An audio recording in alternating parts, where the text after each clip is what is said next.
I feel privileged to have been asked to contribute toward these tributes for a wonderful and beautiful lady.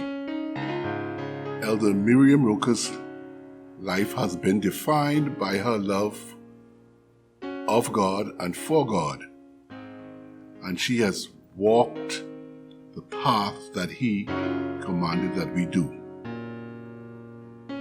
Miss Roker has been a teacher and mentor to countless people in Fox Hill, many who are now adults and who are also now contributing to the community. Ms. Roker opened her heart and her home to many, many people who were in need, and her home was always a welcoming place here in Fox Hill. The Fox Hill Community Center is happy to have planned and staged this function on behalf of Elder Miriam Roker. But I would like to say just a few words. Everyone knew Miss Roker, but I really got to know her when I married Paula Kemp from Rose Street. Miss Roker was Paula's godmother and a close cousin. And she became a part of our family, attending all our functions, our wedding anniversaries, Christmas functions. She was always a part of our family. And our children practically grew up in her home and around her.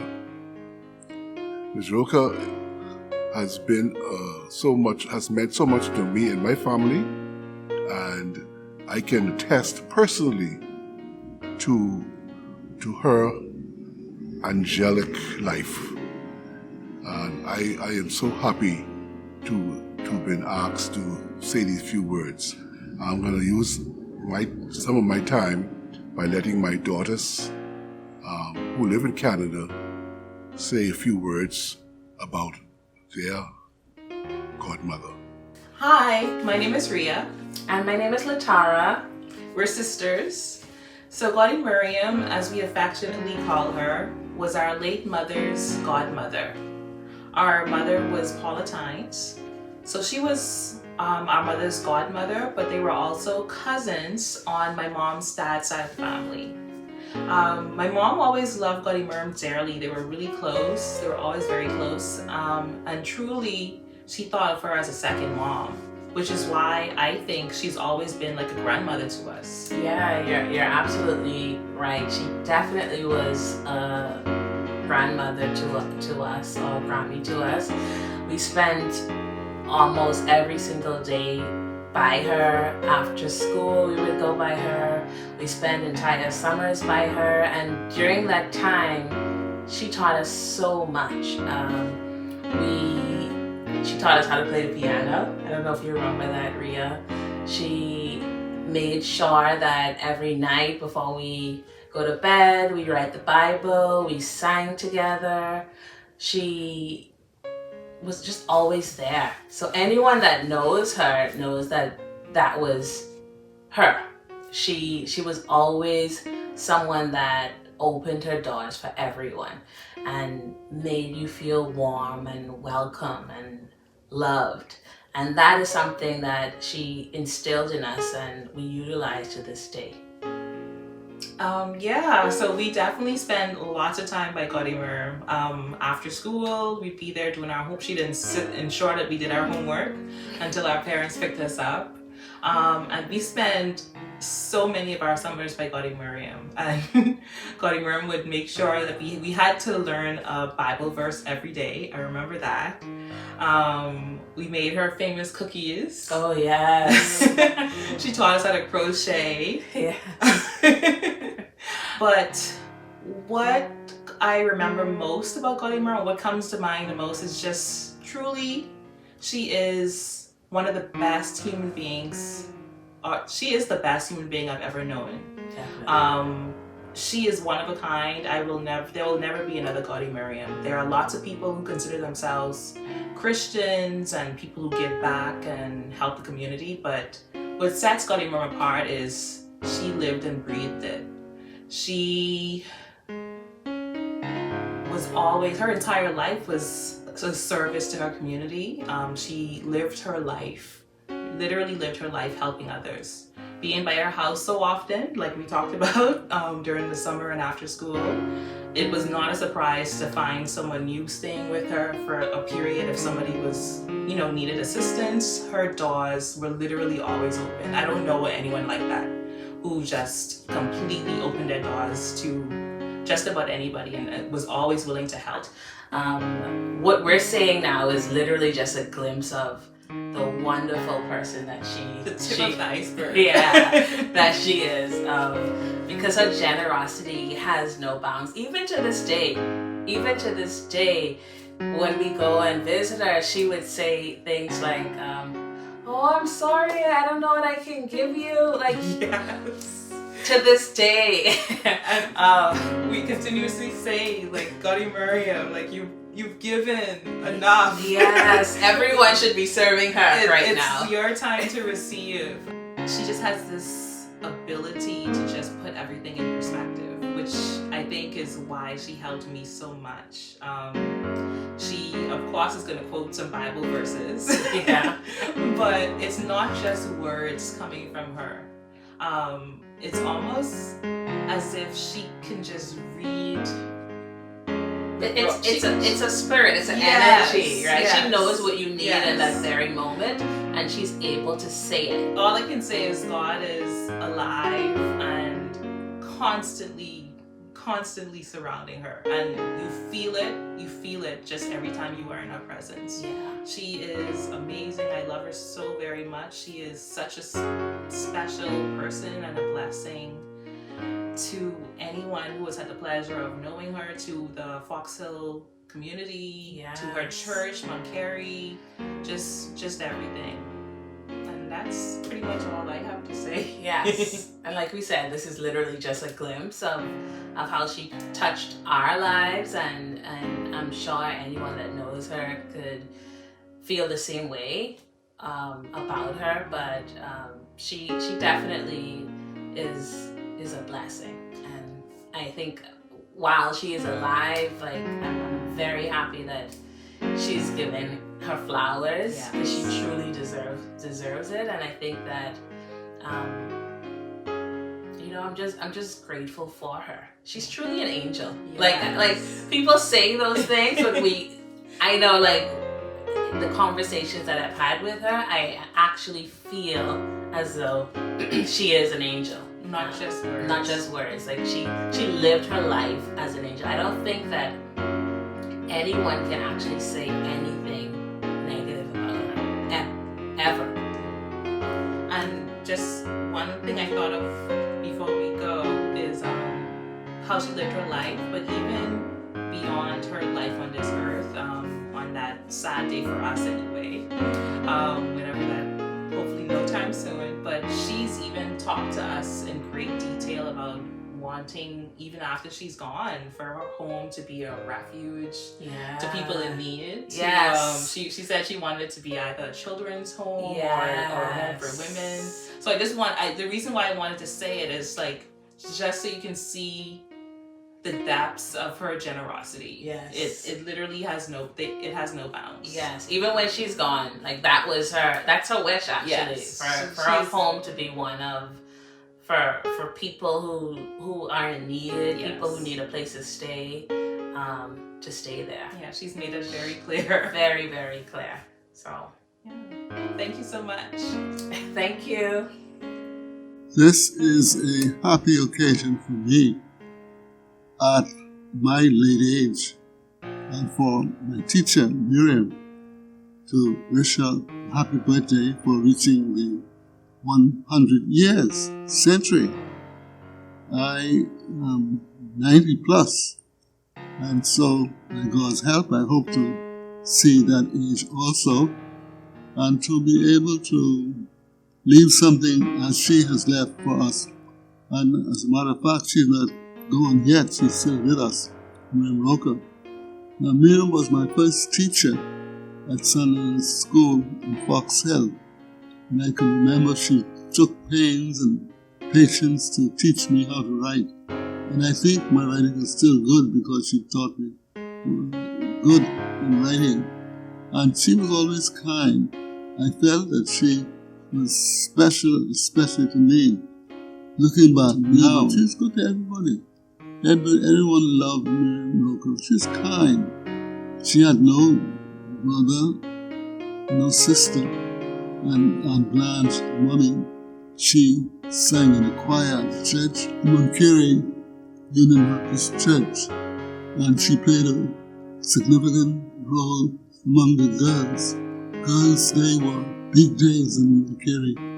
And for little girls and the mothers too. And Miriam was right there doing her part, trying to encourage girls to be or to move up to their full potential. And after she got about 25, 30 plus, about that age, they tease her, they tell her she should drive a car. And she began to cut up with it and so forth. But finally she decided to buy a car, a used car, and she began to drive. But Miriam, she was open to everybody. She had no brothers, no sisters, and she was just open and kind. They came, and every Foxhole Day, they had their house open as a restaurant. And you go there and eat what you want, ask what you want, if it's there, you get it. You pay nothing. And over the years, every Foxhole Day, people from any place, in Somali or Island, Cambria, any part of the Bahamas, even from America, once they came up to Foxhole and Foxhole Day, and they came to the house, they were given free meals. And no one provided the money for it, except Miriam's mother and family. And after Aunt Blanche and mommy died, Miriam kept it up, and she kept it up year after year, and it still goes on. And she never felt that you reach the stage in life where you must give up. She would say, let's start again, let's do it again. We can make it, we can do it. That's why God has us in the world, to make our contribution near or far, to keep on doing the best we can, to help people. And if you help A can help B and C, and it goes on. You do your part. So we want to thank God for sending Miriam our way. She has touched so many lives. Many persons would have given up and thrown up in the towel and walk away in despair. But she was able to call them back. Come back, let's start again. God is able, you can do it. And many persons have found a new life because of Miriam, either her voice or her presence. Miriam Elizabeth Roker. It's such a joy for me to have this opportunity to speak about my sister. Now, many people wonder why I call her sister. Everybody call her Miriam Roker. Her name is Miriam Roker, but for me, her name is sister. And for those of you who don't know very much about her, she was born on the 13th November 1923. Therefore, that means she is just about 100 years old.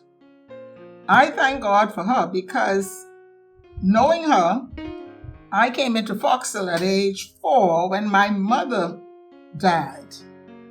And the first person I came into contact with truly was Miriam Roker. And since I knew nobody in Foxhole other than my parents and my brother, I thought she was my sister. So I called her sister from that day until this day, which is over 80 years ago. And the Miriam Roker I know went to Sunderland's all-age school. She took me with her to the school when I was 5 years of age.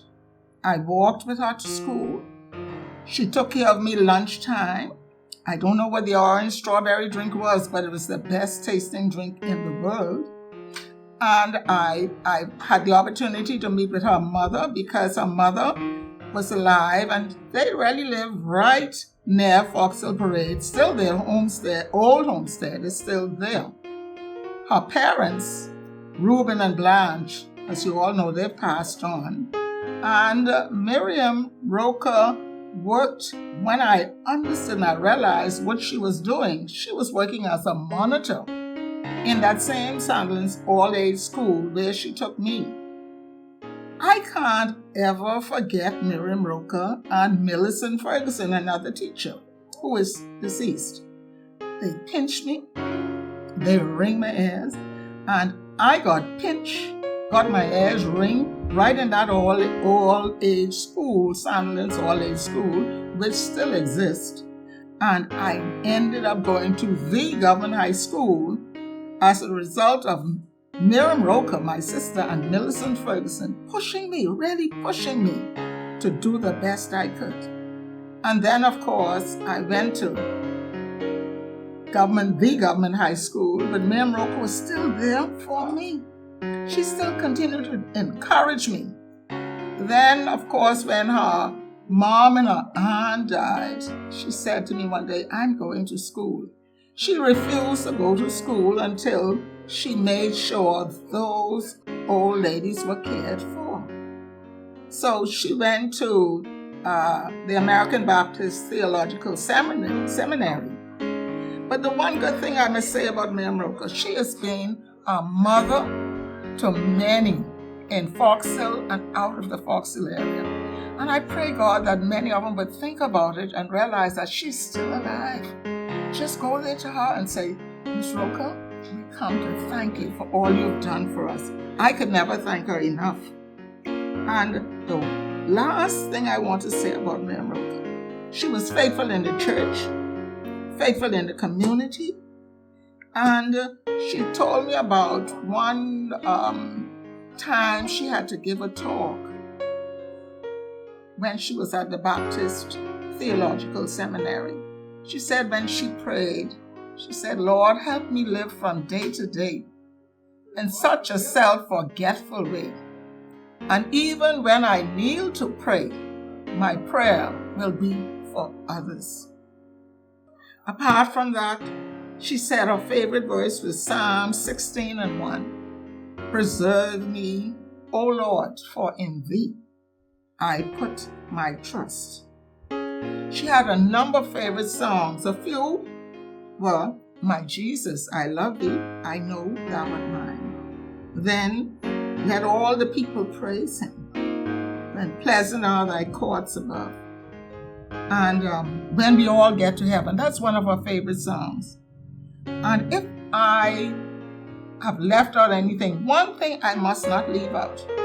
One day while preparing her breakfast for her, because I was with her a number of years, I stopped in 2020. I was there every day from 2015.